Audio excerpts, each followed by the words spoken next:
Good evening guys. So ngayon sasamahan nyo kami na magluluto po kami ng pasayan. So let's go. So ito na guys, magluluto na tayo ng pasayan. Ayan, ilagay na natin yung mga sangkap tulad ng bawang tsaka sibuyas. Ayun. Habang hinalo ng aking misis. So tingnan natin maya kung ano yung kinalabasan nito. Yan, haluin muna natin yung yung mga sangkap. Pagkatapos antay-antay na tayo na maluto yung sangkap. Ayan. Pagkatapos haluin na natin ng haluin. Maya-maya natin ilagay yung pasayan. Ito na, ilagay natin. Yan, sarap.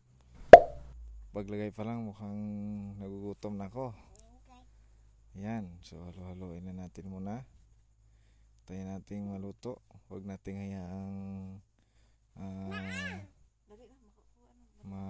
siya yun. Yan. Tapos ilagay na ni Mrs. yung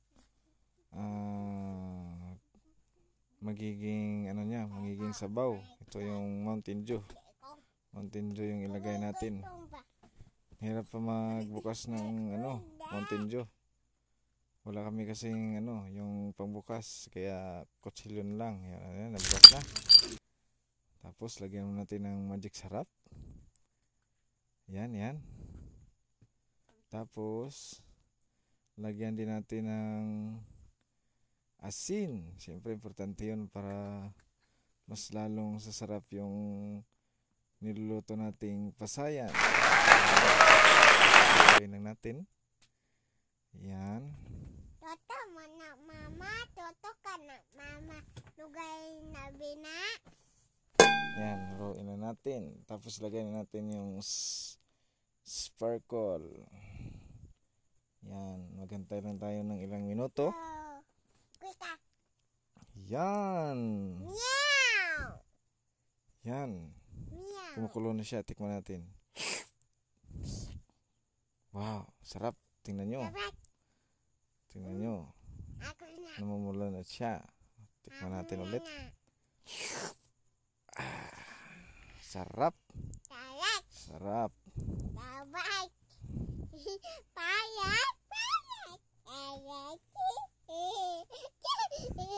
Lagyan natin ulit ng asin para mas lalong sasarap.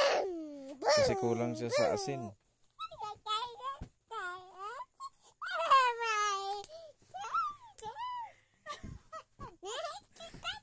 Yan, haluin natin.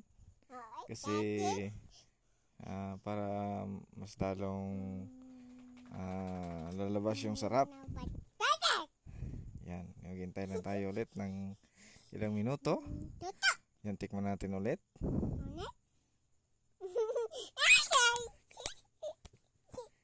Yan, malapit na siyang maluto guys. Lagyan natin ulit ng asin kasi mukhang kulang pa ng asin. Yan. At pasaluin natin ulit. Yan, malapit na maluto. Tikman natin ulit kasi para ma-perfect natin yung sarap ng niluluto natin. Yung timpla. Yan, ayan na. Kita nyo na guys na kumukulo na siya. Malapit na maluto yung pasayan. So, ayan na. Lagyan natin ulit ng magic sarap. Para mas lalong sasarap pag kumpleto at saka yung tama yung paglagay ng magic sarap. Maghintay lang tayo. So yun muna guys.